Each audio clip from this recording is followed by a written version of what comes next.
Hello, everybody. It's Joanna Intarazim here from fierceloveandwisdom.com.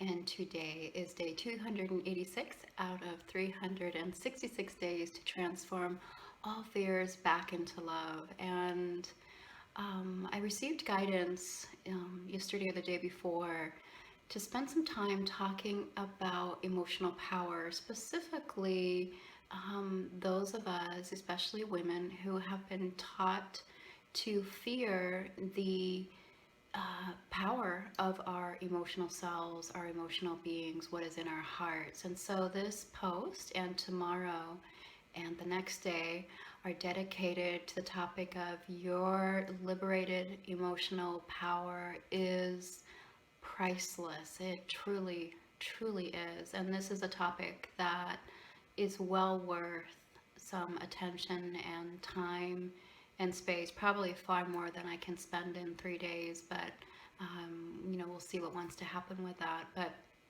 I just want to share how this came to me. It's, as a young person, I was tremendously emotional. I think many women can really relate to that. And certainly, I did not have the environment that could support the depth and intricacy of my emotional capacities. It just was not available. And so, part of me definitely learned to judge my emotions, and it created a lot of problems for me, as I think it can for a lot of people. A lot of problems in relationship, especially partnership and romantic situations, where I had so many layers of judgment on top of my heart that I just didn't even know how to deal with it for many, many years. And I attracted people who also, I'm wondering if you've been through this, if you're relating and resonating with what I'm saying, attracting people who also would have tons of judgment towards you for layers of feeling. And so the first step that I think is really worth exploration and inquiry is to really look at your emotional self. Look at all the major feelings. Start with the simple basic ones like sad, mad, glad.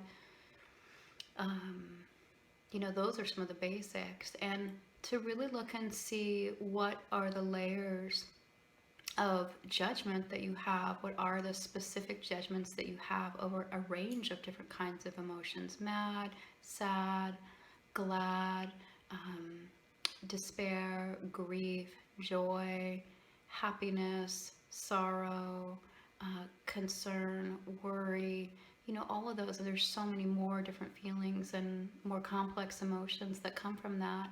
And to just really sit and invite yourself to be really open with yourself as an emotional being. We as women are wired to be emotional unless we've been taught early to cut that off. And so I really would love for all of us to know and understand and really leverage the incredible power that undefended emotions really, really have for us. I have been in such a deep process for the last 14 years. Part of it's been astrological, and part of it has just been my own inner work, is to really liberate the true uh, life force, and I call it love force as well, that has been hidden in any judgment or any mental formation around my heart. It's literally the feeling. For example, for many years I carried a lot of sadness,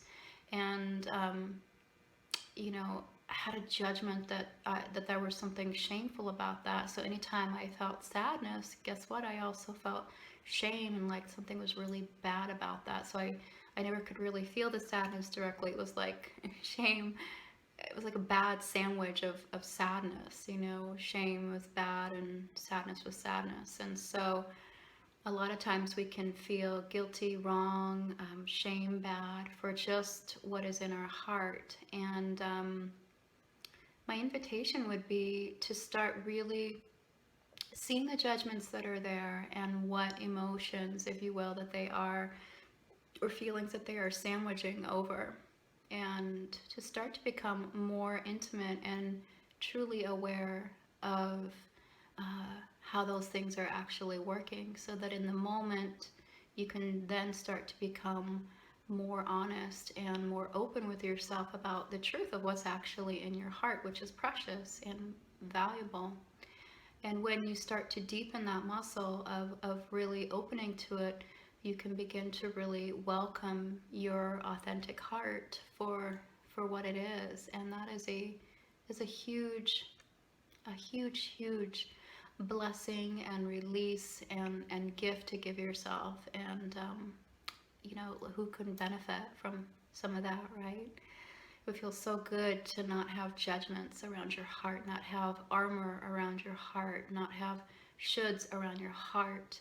And when you start to liberate all those judgments that are around your heart, what happens is like it's almost like a quickening that happens. There's a feeling of all your different feelings and emotions connecting freely and creatively and joyfully, so that you're able to feel a peace in your heart. You're able to feel a relaxation in your body. And also, one of my favorite quotes from the Tibetan Buddhist nun, Pema Chodron, she says, when the heart speaks, the mind is quiet. When the heart speaks, the mind is quiet. When the heart is able to freely be itself, the mind doesn't need to do a workaround. It's like drops the workaround. So I just want to offer that today to you, an invitation, if you will, an inquiry to just really see. Some of you have done a lot of work. Some of you are just starting out in the path. Some of you are on your way.